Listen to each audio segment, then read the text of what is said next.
Okay, good morning, everyone. Thank you for joining us today. You have tuned into another Real-Time Solutions webinar brought to you by the Apple Valley, Burnsville, Hastings, Lakeville, and River Heights Chamber of Commerce. Some housekeeping items for this morning. All participants are muted, so please use the Q&A feature to ask made available on the, please use the Q&A features to ask questions, and we will get to as many as we can following the presentation. This webinar will be recorded and made available on partner websites. The goal of these webinars is to address business concerns and questions as we continue to socially distance ourselves during the pandemic. However, considering the ever-changing business practices, the partners will continue to explore ways to use technology in our Chamber's future programming. My name is Christy Barse, and I am president of the Hastings Chamber of Commerce. Today, we will hear from Jim Young with Edina Realty as he takes us through trends in residential real estate. And we will also hear from Matt Anfang from Minnesota Commercial Association of Real Estate Realtors, who will speak on trends in commercial real estate. And with that, I will turn it over to Jim Young. Morning. Good morning. I think it might be easier if I just share my screen. We did prepare a short PowerPoint, and I have got maybe 20 minutes plus or minus information to go through with you. And then I'd be happy to take questions at the end or all throughout. So Christy, feel free to cut me off or ask questions if multiple things are coming in. Does that sound good? And I will say, thank you to all of you for having me today and giving me a chance to address your chamber. I know many of you, and I think, you really have a dynamic group. And I think that's key when you see 30 or 40 people that take time out of their morning to get together and sharpen their sword as they will and get better at business. I think that's a real credit to all of you.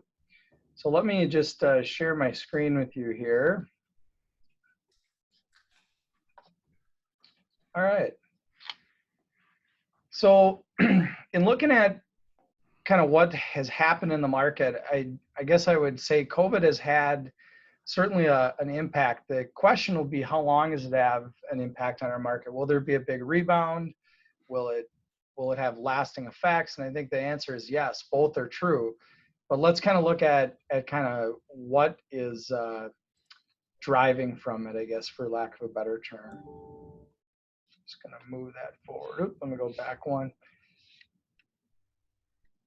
So a couple things that I would share with you is we're going to look today at leading and lagging indicators.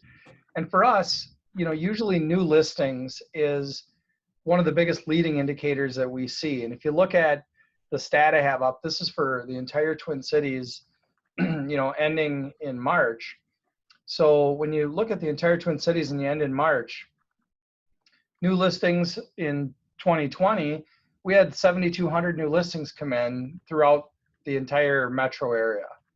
Now compare that to last year, it's up quite a bit. We haven't seen an inventory growth in the last few years, and seeing that inventory growth and yet sales activity outpacing it, we were on track to have a similar market to what we did in 2017, which is about the best market we've had for residential sales in the last 10 years for sure. So the real estate market had a lot of momentum and was very robust. And if you look at really January till the end of March, the market looked, unflappable, just as good as it really could, active listings, of course, we're still down. We're around 8,600 versus 9,600 a year ago. And really, when you look at that, it's a factor of homes selling faster and more home sales and not coming on, not as enough new listings coming on as fast. What's hidden in these numbers, or what you don't see, is where is that gap? Well, that gap is really new construction. There has not been enough new construction throughout the metro in probably the last 5 years, to be honest with you. Now it's predicted to level off next year where new construction starts to meet pace, but that's prior to COVID hitting. So those projections are all going to change. And we're just not seeing enough new construction to really fill in that gap on existing home sales and then new home sales with new families coming into this market. The number below that might shock you a little bit, that month supply. What that means is we have enough homes that if not a single new listing came on it would take roughly 2 months and every home that's on the market will have found a buyer. That's unbelievably fast, and it's unheard of. This is a low point, and this clearly points to the fact that it's still really completely a seller's market. Anybody that believes it's a buyer's market, it just isn't, and it won't be for probably quite a long time. Now, I will say this, there is one price sector where it tends to be a little bit more of a buyer's market, and that's going to be above, let's say, 550, 750, depending on what part of the metro you're in. East Metro, it's a little bit closer to 550. As you come to the West Metro, you know, the Edinas and the Wayzettas, it's probably 750 and up. It is still not a buyer's market, but it balances out a lot more and become a little bit more of a buyer's market than a seller's. Pending sales, you can see there, are definitely outpacing the new listing inventory, and then median sale price, you know, in the metro is, you know, up to about 300,000. With COVID, that is dialed back a little bit, and that doesn't mean that the homes are worth less. We're just seeing kind of that mid to upper bracket sale has definitely slowed a little bit.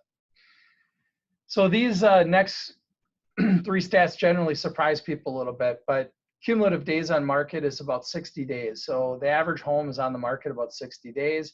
Most people really believe that homes are selling in 5 days or a week. But if you look at all home sales, 60 days is the average today.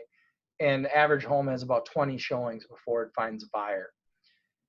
However, almost 30% of our market has had a price reduction in the last 30 days.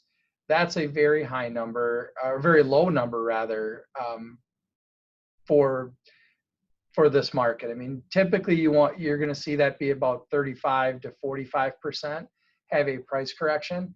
And so that still tells you it's entirely a seller's market. Things are selling very close to full price. So these are the leading and lagging indicators that we typically look at. Leading indicators are listing, lagging indicators are pending sales, you know, it's stuff that has happened already and how it affects it. Now, normally a lot of listings coming in would tend to lead towards more sales, but COVID happened, and let's look at the results of the impact of that. What you're looking at here is just Dakota County, and this is the month of March from 2015 till 2020, and you can see that COVID happened. Mid-March, we went to a lockdown, I think March 17th, right around there, and even with that, almost half of our new listings came on after the lockdown started. So the month of March was kind of an anomaly. We sort of looked at it and said, wow, this is having no effect. At first, it really was having no effect on real estate. And these aren't sales, these are listings. So we continue to see new listings coming on. My personal opinion of this is, as they start to build and watch more media, more fear builds, and more sellers decided to kind of wait out. So let's take a look at April. So you go into April, here's April numbers for 2015 to 2020 in April. Listings really fell off a cliff, you know, about a 30% reduction to listings coming on. And you can see that that's that consumer fear. This is that seller going, you know what, I'm going to wait. I don't want to move. I'm, you know, what if I don't find a job, or what if I don't have a job, and we sell our home, where will we live? Those are the thoughts that went through many sellers' minds. And of course, they're thinking back to the 2008 to 2010 real estate bubble that burst, and they're thinking, oh my gosh, here we go again. This is going to disrupt real estate completely. So really on a turn of a dime, probably about the second week of April, we saw a major slowdown in listings coming in to all of the multiple listing service, but specifically in Dakota County.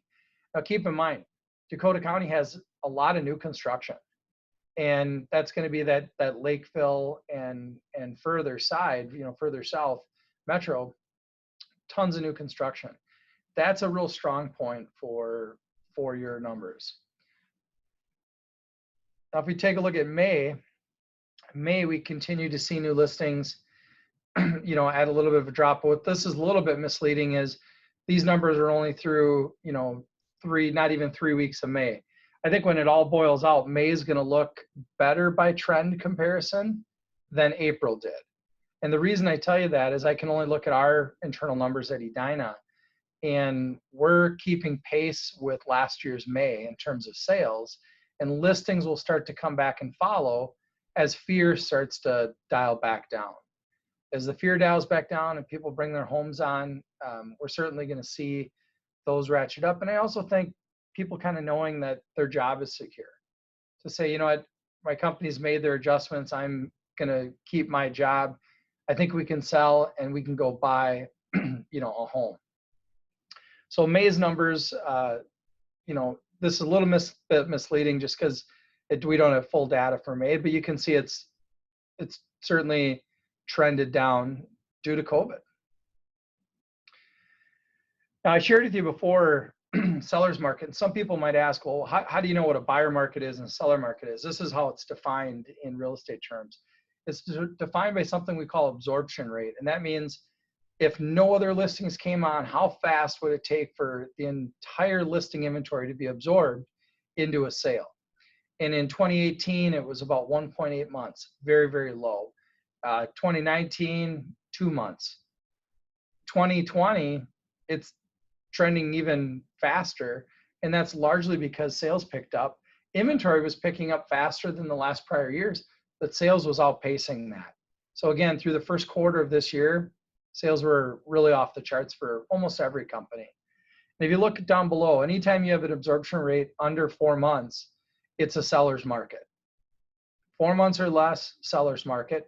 So you can see from this, we're not even 50% there towards what we would call a balanced market. And that 5 to 6 month range, that's a balanced market. We saw that just after the crash. If you look at 2009 to 11, you started to see a little bit of a balanced market. But even then, it had some imbalances because of lack of inventory. When there's low inventory, it's just really hard to balance that out. And again, the problem today is very low inventory. And that's also driven by not a lot of new construction that's in the market to balance that out. Pending sales are a lagging indicator. They tell us what happened. They don't tell us as much about what's going to happen. But if you look at pending sales for March, realistically, we were outperforming prior years, even with COVID. You know, half of the month of March had a lockdown, and we were outperforming the prior year. That's how strong and how much momentum the real estate market had. If you look at pending sales for April, again, that's where we see things kind of fall off the cliff. They take a pretty sharp dive, and most of that was in that middle 2 weeks of April. Pretty sharp dive, a lot of fear and a lot of pullback in the market. We saw generally a higher than average cancellation rate, you know, home cancellation rate where people are under contract and want to back out. Traditionally is going to run at about 8%. When inventory gets really low, it tends to trend up and get to about 12%. And that's because they jump, they buy a home, they do an inspection, they get cold feet and they back out. But when COVID hit, we were hitting 20% on cancellation rates on a pretty much a daily basis. And that subsided after about 2 to 3 weeks where the fear got through itself. And now we're kind of back down to those traditional, you know, 8 to 12% range that you normally would see. But pending sales definitely hit a pretty big drop. Now, May, again, this is a little bit misleading because it's only data through May 19th. But I would tell you, we think that this is going to have a pretty good rise, probably not as steep and as fast as anybody would like, but this is going to have a pretty good rise. And the reason I can tell you that is for Edina Realty, for our numbers, we're within less than 150 sales of the prior year's May. So we're having a similar May to what we would have had in 2018, let's say, and 2019 in those years. And we're going to definitely probably come pretty close to hitting our goal. If that's the case, the rest of the market tends to follow us a little bit as the larger broker. They'll catch up and they'll have stronger Junes. But right now, I think May is going to have a pretty good leveling off. But it really depends on those two things, lack of fear and confidence in their job. So what did we do about COVID, how did we react as an industry and as a company? Well, you may not know this, but the real estate lobby is a very large lobby in terms of, nationally.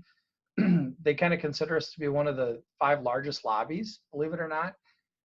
plenty of funding for it. We're just behind the teachers union in terms of size and contributions.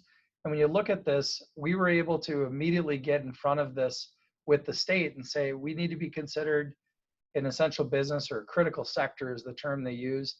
And we will immediately do kind of our own forced compliance on things if you can just let us keep selling homes. So a lot of the larger brokers got together and really petitioned through our association to the governor to say, look, we're going to immediately stop doing live open houses. That's step 1. We will try to move all staff from our offices home. Even though agents are independent contractors, they're going to come and go, but our staff are not in the office. We will try to limit live showings. It's not uncommon in a busy market that there'll be 4 showings at a house at 5 o'clock. Well, immediately we changed our showing appointment software so that it would be half-hour time windows and no more than 1 party in the home at a time. So with some of these things that you see here, and a lot of just common sense things, and giving sellers instructions to turn on all lights, giving buyers instructions not to turn off anything, those things are really simple, but it's not people touching things in homes is what it came down to. And when we did that, they said, yep, you have a good plan. Plus real estate is essential. People need to have places to live and move. And they left this sector of real estate largely alone. And it's been good for us. It is pretty interesting though with our closings. Closings is title closings are a huge reason we were also considered an essential business. When you look at somebody with a loan, okay, they've lent money, they've done a lock that's all tied into Fannie and Freddie. In most cases with residential sales, those sales had to close. So our title closers, our title workers really didn't get to go home. They had to keep doing closings, but they had to do them with extraordinary measures. We put in large table shield guards in the rooms. We eliminated anybody but the client that's closing from the room. So just the closer and the client in the room. We allow the agents to be in the room on a virtual basis with an iPad or FaceTime. Our closers typically had worn masks. And as a company, we became a paperless company in the matter of about 14 days. We switched everything over to online things. And we even have the ability for drive-up closings. Families that didn't want to come into the building, we prepared all documents, and we became car hops. We went right out to their car and served them their closing documents, in a folder, and they signed things. We notarized them because we were there witnessing it. We took the documents in, processed everything, and sent them on their way. So we've done everything we can to limit that and be smart in terms of our business practice. But it got pretty creative pretty fast. Moving forward, what do we think we're going to see? Well, there's been such a push from our builders, because when builders can't have open houses, their business really slows down quite fast. And I think that's part of what you're seeing a little bit in Dakota County. And there's been a lot of pressure to restart open houses in a live basis. Well, we first stopped doing opens, they became virtual. Agents started holding them online using tools like Facebook Live or YouTube Watch, any of those. And they were broadcasting their opens because people couldn't come into their home. That worked. It worked really well. And now you're seeing people really petitioning for live opens again. So what happened? The governor's office and the state association for realtors came to kind of some common agreements on, yep, live opens won't violate the stay safe order now that the stay at home has expired. And we've set out some processes for doing opens. Limiting 10 people into the home at any one time is a big one, and that includes the agent. But I would also tell you that 10 people in one open house is a rare thing as it sits, but not always for new construction. And you're going to see a modified parade of homes happening here in the next couple weeks in many markets. So you're going to see that happening, but they're going to have to monitor how many people are in the home at a time. They've talked about creating arrows on the floor for flow so people don't walk, against each other, so they could social distance. Little things like sanitizing after showing, sanitizing doorknobs, any precaution they can take, they've really they've really tried to do. And again, live open houses are going to start up here within the next week. What do I think is going to happen? Well, COVID restrictions are loosening. I saw that even today the governor is going to share his plans for how restaurants can reopen and things with public accommodation can reopen. And I'm interested to hear that. And I think there's been a lot of pressure to do that, notwithstanding what happened over in Wisconsin. Obviously, that is trickling into the pressure of what we do. June historically has been the busiest sales month in real estate for Dakota County. I don't think you're going to see a typical June this year. I think you're going to see June less, maybe on a great side, maybe less 10%. On a bad side, maybe less 20%. But you're probably about 10% off, and that would be the most optimistic view I could give. But I will tell you that Dakota County is considered one of the top 5 counties for real estate activity pre-pandemic, really, in Minnesota. And when you look at that, that's a strong sign, and a lot of it is driven by your new construction. So is there expectations of market rebound? There is, and a lot of that is fueled by the low interest rates. It's just hard to pass it up. But I will tell you that a smart business person is looking at refinancing, and our refinancing applications to Edina Realty Mortgage, a typical month we might have a few hundred, and in the month of April we saw something in the order of 550 mortgage applications, and a lot of those are refinances. So people are looking to rescale their debt and just kind of be smart about what they're doing. I mean, I can speak to myself. I wanted to make sure that any investment properties I had were really financially in sound shape. So I did 2 things. One, I started by refinancing them and getting them to the lower rates and locking in lower rates. And then the second thing I did is, I met with, I'm insured with American Family with, actually, I think one of your members, Tony Ciro, who has a fantastic American Family branch down there in Hastings and serves much of Dakota County. Tony reached out to me and we did a review of all the policies I have and found out where I could save money, where I needed more coverage, where I needed less. And all in all, I came out in much better shape financially. And so I got my house in order. And I think that's what the pandemic did for a lot of people. Having said that, we got to see, what will the pent up demand be?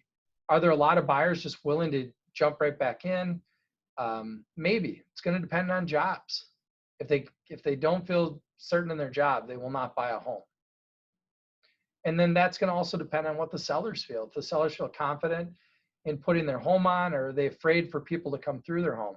Now, thankfully, we see a lot of people showing signs of confidence, and they are bringing their homes on in a pretty good pace, and that's good. But it's really going to come down to what's the long and short-term effect of the scare of my job.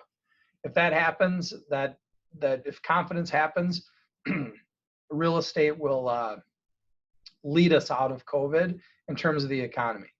Because as people buy homes, they buy furniture, they buy appliances, they buy new carpet. And I think all of us have seen, Home Depot, Menards, Fleet Farm, packed, right? So people definitely have confidence, but that's yet to see. Are they staying in their home, or are they going to those stores to improve their home so they can make it more saleable? Time will tell. I guess we don't know. The one last thing I want to just call out is the FHA's forbearance rules came out yesterday, and it's a really positive sign. And what this speaks to, the rules that they came out to are this. When COVID hit, they made sweeping announcements that you can't be evicted, you can't be foreclosed if you stop paying your mortgage, right? You could file for forbearance with your bank. Typically, in lending, if somebody filed for forbearance, that gets treated a lot like a foreclosure or like a missed payment. And it can really damage someone's credit, sometimes for years. Coming out of the short sale time frame in 2008 to 2010, they shortened that down to about a 2-year healing process, which a lot of people felt was way too fast. hey, if you got foreclosed, if you lost your home, you should have to sit out the traditional, 6-7 years in some cases. With the current forbearance ruling that came out yesterday, if I filed for forbearance and my home, but yet I kept making my payments, I can move out of forbearance and be able to buy or refinance immediately. Why? Because I kept making my payments. And the fact that I filed for forbearance will not hurt me. However, if I filed for forbearance and let's say I didn't make some payments and I set up a payment plan with my bank, if I bring myself current and I make payments consistently for 3 months following that, I can refinance and buy right away again too.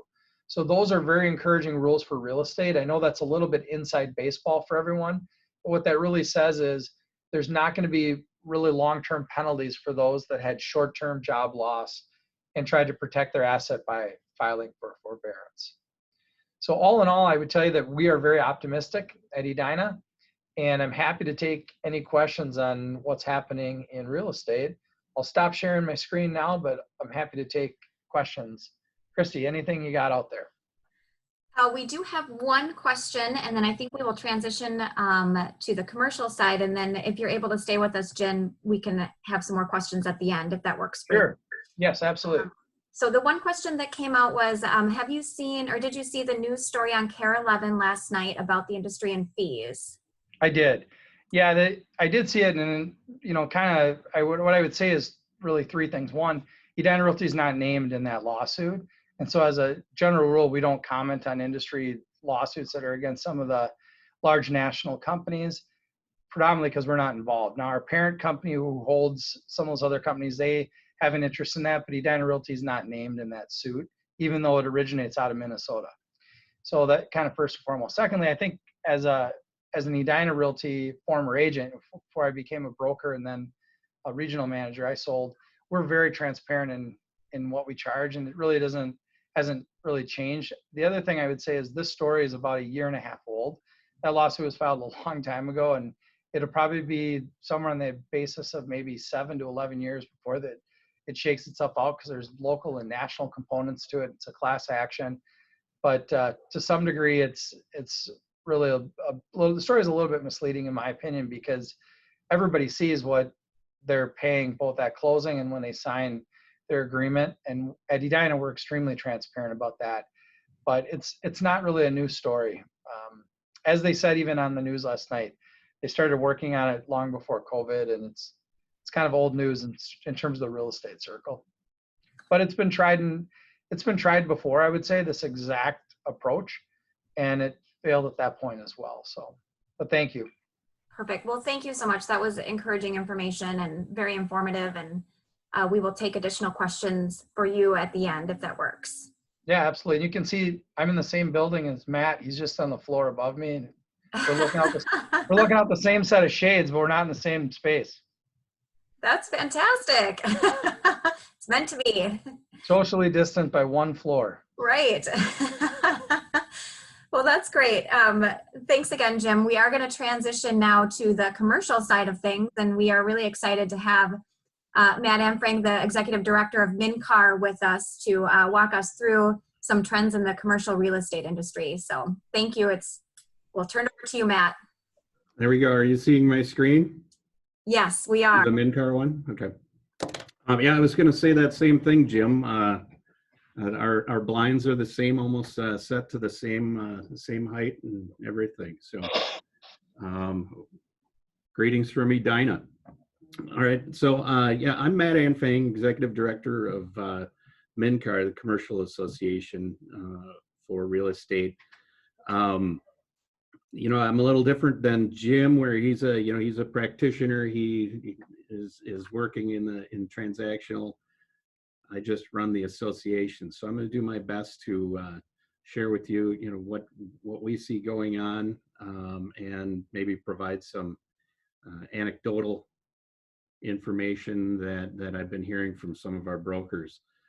Just real quick, for those who are unfamiliar with what MNCAR is, we're the Commercial Association of Real Estate and Realtors. We have about 1,300 members, and about a third of those, a little more than a third, are Realtor members, so they're affiliated with the National Association and the State Association, but they're all licensed the same. Real estate licensees in the state of Minnesota are licensed the same, whether they're residential or commercial. But we're primarily made up of those people who just play in the commercial arena only. What we have, our association runs an exchange, which is, as we try and explain it to people who are unfamiliar with commercial real estate and how it works, an exchange is a commercial information exchange, but it's the kind of the equivalent to an MLS on how the residential practitioners do their work. But some of the requirements are different about when it goes up, how long they stay up, price changes, all that type of information. It's very real time, and we have a lot of background on properties throughout the state of Minnesota.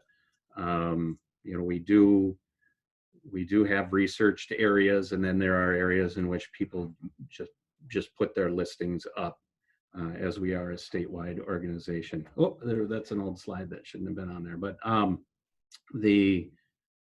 it is a statewide database. We're kind of asked about where commercial real estate in the metropolitan area is active, where we see the most activity going on. And although in the January to current day transactions, these dots indicate transactions that have occurred since the first of the year. Most active along 94, 494, West End, Woodbury, and downtown Minneapolis. So we're seeing that even up to current day, that anything that was kind of in the pipeline did close. Leases did get executed, and the market has remained fairly active. And I say that with the caveat that it's what was in the pipeline for the brokers and their clients, much as what Jim had to say. For Dakota County, these are the active listings that we have in our exchange right now. But just as far as your universe goes, actually this is the full universe of the properties that we have available, and data on. So the office, industrial, retail, and land is what I was asked to kind of take a focus on. But these are total properties. On the industrial office, this is what you have for space in Dakota County that people are either listing or are occupying right now. So you see in the kind of the southwestern portion of Dakota County, there's huge opportunities for land and development, depending on what uses people are looking for and what kind of municipal services are available to the potential tenant. Some terms that I'll be going over. I do this just because I'm uncertain of what people's familiarity might be with commercial real estate. So as I'm talking about what's going on, available space is space that is for lease or sale that may not have an existing tenant, or somebody may be moving out. Office class is designated usually in A, B, and C, A being the highest, C the lowest, but that doesn't mean less quality necessarily. It's just, or wherever location might be, it might be a fine location, but the age and construction materials and amenities and other factors influence that categorization. Vacancy is an entirely vacant space available for lease. Absorption is the net change in space in the given market. That would mean we calculate absorption based on when a tenant takes the keys and moves in. And then tenant improvements, TI. These are improvements that the landlord will make to a property to entice somebody to come into their property or build it into their lease rates. And like it says here, that value is usually amortized over 5 to 10 years. So when a lease rate is determined, sometimes there's dollars built into that long-term lease that doesn't.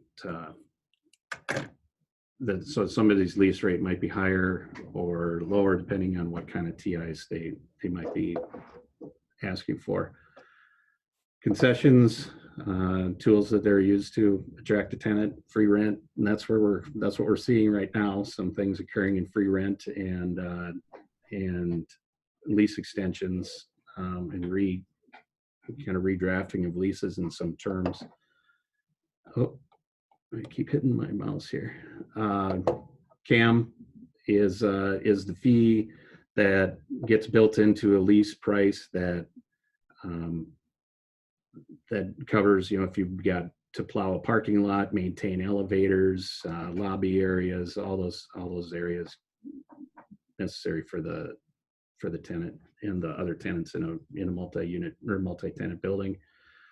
Gross number will come down to all the costs for the entire lease, including taxes and CAM and the actual real estate. And then that triple net is when it's broken out, you will see the CAM and taxes broken out separately of the lease rate. So we will see in what I have to show here just some lease rates without taxes. So and I too will watch if there are any questions, or if Christy, something comes up and you just want to interrupt and tell me somebody's got something, I'll be happy to see if I can answer it for you. But as we stand right now in metro wide, Class A office at the end of Q1 2020, we're grossing between $32 and $34.50, which is up slightly from previous years, not a lot. In many cases, when you see the gross lease rates rising in some areas of the metropolitan area, they're due to rises in taxes. Landlords aren't necessarily seeing a great deal of increase, and they haven't for a long time. But in 19 and 20, they have seen maybe $1, $2, $3 increase in space, but that's been a long time coming. Lease rates are highest in the Minneapolis CBD and the West Metro, and lowest in the Northeast. Right now, the metropolitan area has almost 4 million square feet available of Class A office space, which is a 8.9% vacancy. And this will vary across multiple locations. Like I mentioned, the hotter areas, 494, 94, somewhat lower. Downtown St. Paul. Downtown St. Paul is actually fine on Class A. They have lots of vacancy in B. Then I just went and looked at where Dakota County fell in these numbers, and at the end of Q1, they were grossing $24 or $25, $25.50 gross, and that's up from some previous years. Not a lot, but up a little bit. Right now, at 8.8% vacancy, 813,000 square feet available. The Vikings development in Egan has kind of skewed Dakota County stats in across all sectors, actually, office and retail, because they have a lot available, a lot that they will build, so a lot that they're marketing. So that area itself takes up a lot of opportunity for Dakota County. Excuse me. Class B, so where you start to see the price drop a little bit. 23 to 24 and a half again or 24 and a quarter. But Q3 2019 was the highest in the last year that the Metro was getting for Class B space. Again, it's consistent with Class A, where the Minneapolis CBD and the West Metro are the most in demand. Vacancy in Class B, see 9 million, 14.9%.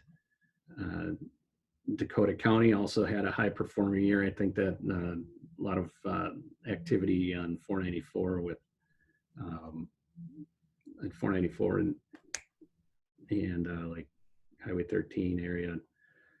And Dakota County,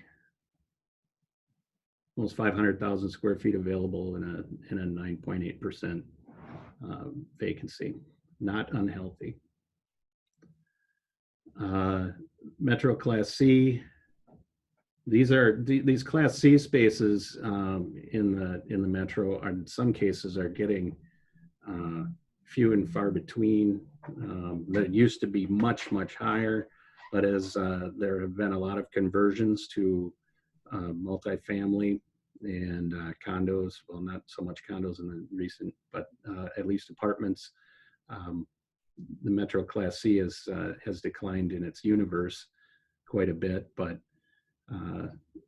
there's your gross lease rates around $20, and then with a 11% vacancy in the Metro, and about $17 a square foot in Dakota County, with a very low Class C vacancy of 3.5%. That's just mainly because Dakota County, many parts of it are more recently developed, and not a lot of old inventory hanging around in Dakota County.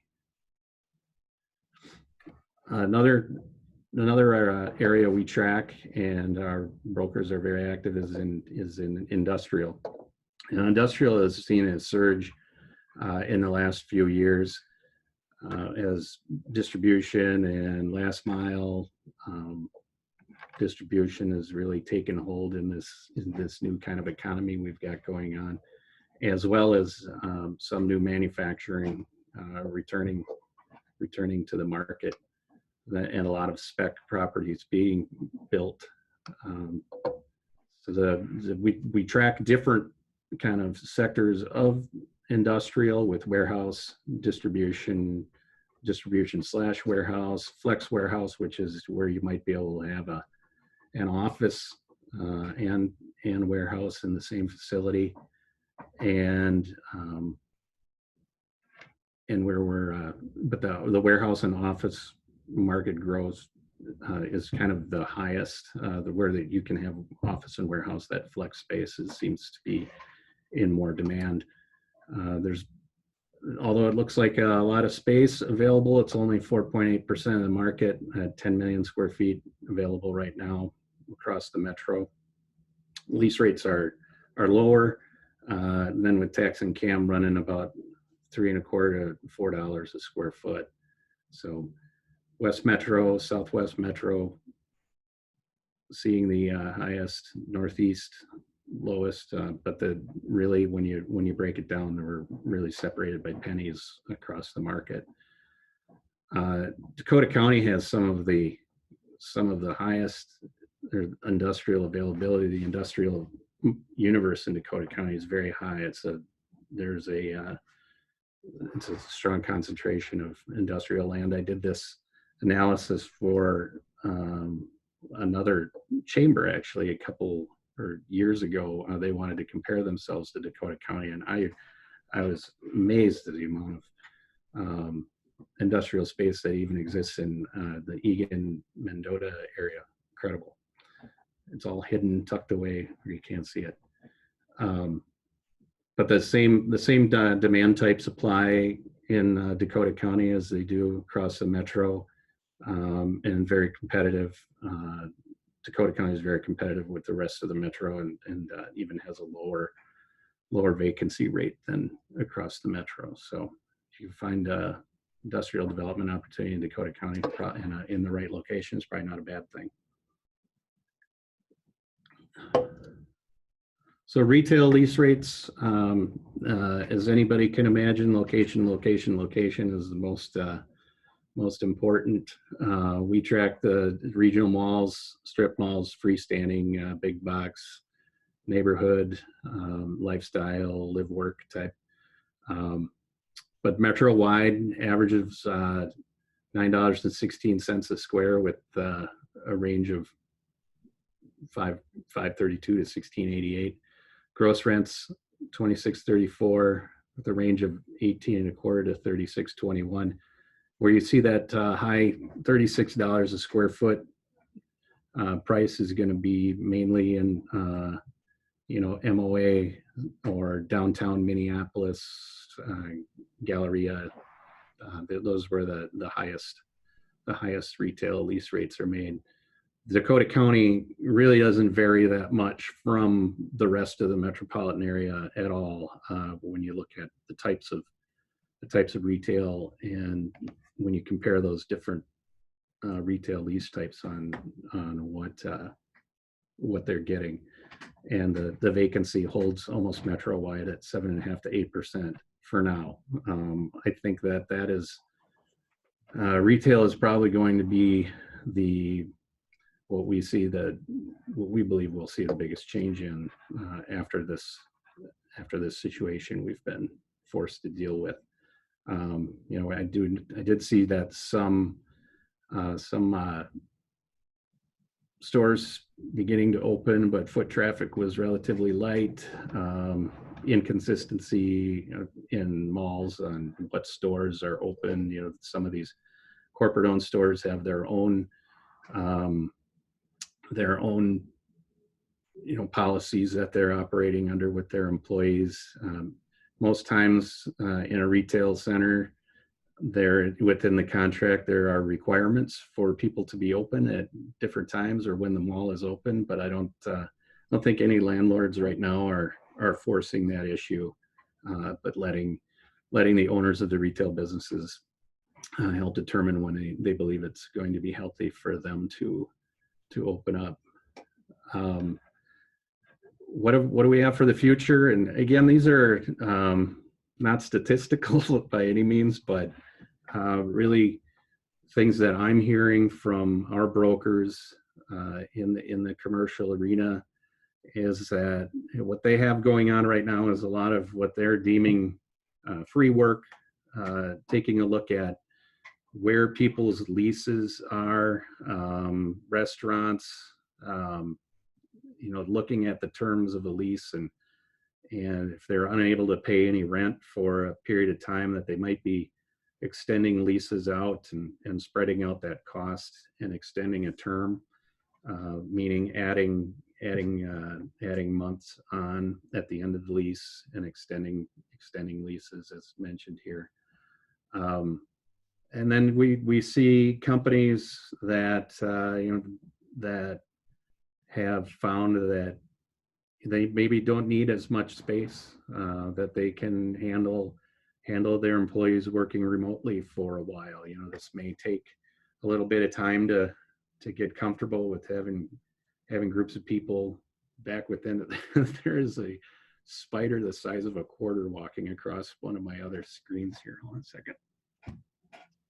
Ugh. Anyway, I don't like spiders.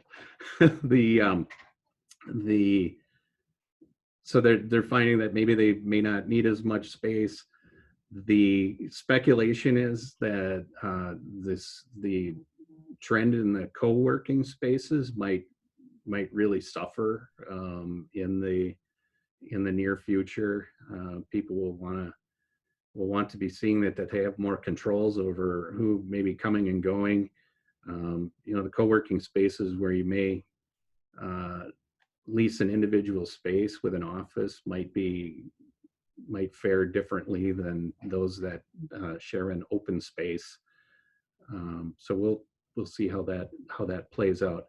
Then there are many companies out there that want to have all of their employees showing up for work, but they're finding that given some spacing requirements for the near future, they are in need of a larger space. They're in need of building out individual office spaces where they had the hoteling and space sharing going on.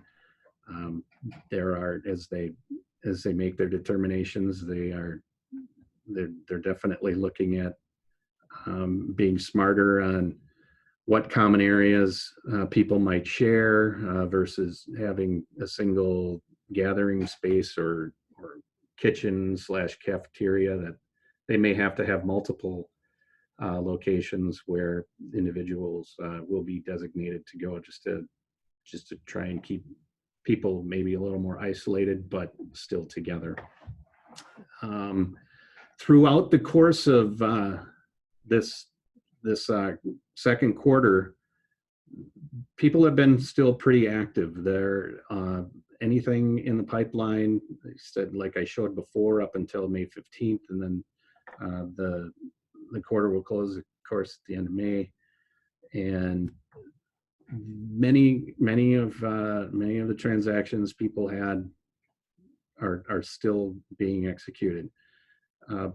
Much like the residential, well, differently than the residential, we don't have a lot of open houses. There may be broker open houses. We haven't had any of those going on. The showings have still been taking place. They've where there used to be maybe 8 people showing up for a walkthrough of a property, that number is diminished to maybe 2 or 3, plus a broker and maybe the landlord if they wanted to come. But the tours still have been occurring, and there are things in the works, but definitely not to the level that we've had and saw in 2019. I guess what we will see is Q2 closings and leases will mostly be executed, but I think that our brokers are going to feel the pinch quite a bit more at the end of the year, Q3, Q4, than they are currently feeling now. Some of them. So that's kind of what I've got. I'd be happy if there is any question. I'd be happy to see if I can answer or find one for you, or make one up. Did you kill the spider? That's what I want to know. I don't know where it is. I just brushed it off the screen so it wouldn't stare at me anymore. Thank you, Matt. That was. I sent it down to Jim. We do have 2 questions that popped up in our Q&A. The first one says, what's your expectation for the CRE demand post-COVID? I think that maybe that came up before I was talking about on that last slide, but it depends on the user. It depends on how their company functions. Industrial, we may see some more manufacturing come back. Their reliance on the supply chain might change, and where there's opportunity to maybe move things back to domestic production, maybe we'll be looking at how to do that, and might make more sense for those who got pinched in the supply chain and are unable to produce things based on not the availability of parts, or a supplier needing to get parts to another person, and relying on international might not be a long-term solution for them any longer. So industrial might see an uptick. In the office space, we just don't we don't know that people have their opinions. That's what I tried to share a little, that some might be looking for less or might want to be getting out of it. Some might want to look for more. So maybe there'll be some kind of a balance that ends up being healthy. It's hard to predict right now. Okay, the second question was for retail space. What range of rate do you see in 1,000 square foot space compared to a 10,000 square foot space? So if one, it depends on where and what kind of use was that? Did they say office? Retail.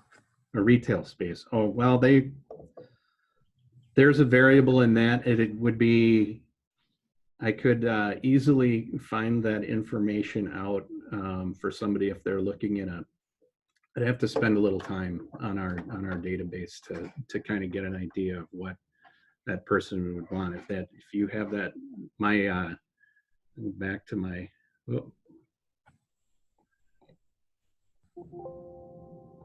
there's my email address right there. If you want to email me your question or about where, or whoever that might be, about where and what, I'd be happy to do that. Another thing I was going to say is we do have on our database, which might be interesting to chambers and whatnot. We do direct feeds, and that we can geographically break down. So if you had a website that you wanted to say, here's what's available in my, we partner with a lot of economic development agencies like Progress Plus, and we kind of define an area, and so people can look at what listings are available in those areas, and so you can do some research. But the other, sorry for skipping to this, but I really wanted to show this. On search public commercial listings, we have our whole database and all of the listings available on that public search, and you can do that search like on that retail with some of those parameters, choose a geographic area, anything available, and many times the lease rates will pop up. The information is very limited, so if there's more detail, it's really designed at getting in touch and utilizing a broker to dig in and get more of that information for you. But there is a public search available for people if they wanted to take a peek. Perfect. Well, I think we are going to wrap up. We're just about to 9 o'clock. So I do want to thank both Jim and Matt. That was excellent information on the residential and commercial side. And I really we all appreciate you taking the time today to walk through that with us. This webinar will be recorded and published on all the partner chamber websites. So for those that want to get in contact with Jim and Matt, I know that they had their contact information on their slides. We hope that you will join us for our next real-time solution webinar, which is this Friday, May 22nd, and we will be covering the health and safety requirements in the workplace.